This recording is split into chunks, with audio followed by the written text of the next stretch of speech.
Good morning from Yami BTV, sending loads of love to you all as usual. Now, you might be aware that yesterday at the Old Bailey was the opening day of a serving police officer, namely Martynblake, a firearms officer, standing trial for the murder and sad, tragic loss, rest in peace, Kaba or Kaba, right, from South London on a fateful night. Now, the trial's expected to last about 3 weeks. We've got to be careful what we say here. Now, a brief look at the history. Now, in the last 35 years, I believe it's probably 12 to 13 prosecutions of police officers charged with murders, some real high-profile ones, and manslaughters, right? So, 10 of those trials collapsed. I'm not sure if any of them ever reached, or one of them might have reached a jury deciding on a not guilty verdict. But all 10 of those cases fell apart, or 11, but we're including this one in it, but it hasn't finished yet, right? It's only just started, of course. The history is, out of those 12, 13 prosecutions, I think since 89 or 90, one police officer has been found guilty, but not of murder, right? Manslaughter.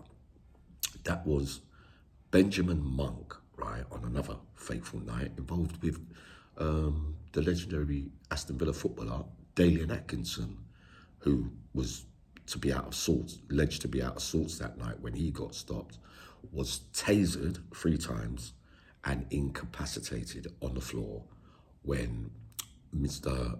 Monk kicked him in the head twice. So we know that it wasn't the tasers that killed Dalian Atkinson. It was the kicks. And he got found guilty of manslaughter, rightly so, and served and got 8 years, right? So he's the only police officer. There was no way out of that one. We know in history it's very difficult to even get police officers charged and even named, right? So this case with, the tragic loss of Kaba came about because Kaba was not a suspect. His name wasn't on their list. The car was alleged to be on the radar for an investigation to do with a day before a recent firearms offence, right? But not him. His name's wasn't in the paperwork, right? Allegedly so. There's going to be disputes during this trial whether he was crashing the cars to get away and smashing, going a bit, trying not to get caught. There might be a way of defence describing that he was just trying to slip through or whatever, wait for the trial to unfold on that. What's definite is that Martynblake was standing right in the front with one shot fired through that window screen and he killed him instantly. So for me, looking at it, not being prejudiced or biased, but you shot him to kill him. No firearms found. Basically, whether there was a melee with the car chase or whatever, Kaba has not produced a firearm. He hasn't. They're saying he refused to get out of the car. But hold on 1 minute. It's still no excuse to fire one bullet straight at him and kill him stone dead.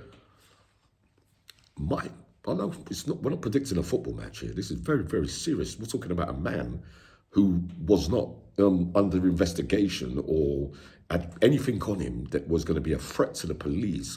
Apart from that, he wouldn't get out the car, but he wasn't firing or being violent or anything. So whatever the reason, let the trial unfold.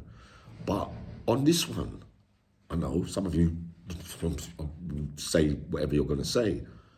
On this one, Yami BTV says he will be the first police officer in years and years and years to get found guilty for murder, all right? So we'll see. I know. It's early days, but it will go the distance. This case will not collapse. It will be left to the jury, all right? I'll be up a little bit later on. See you all soon.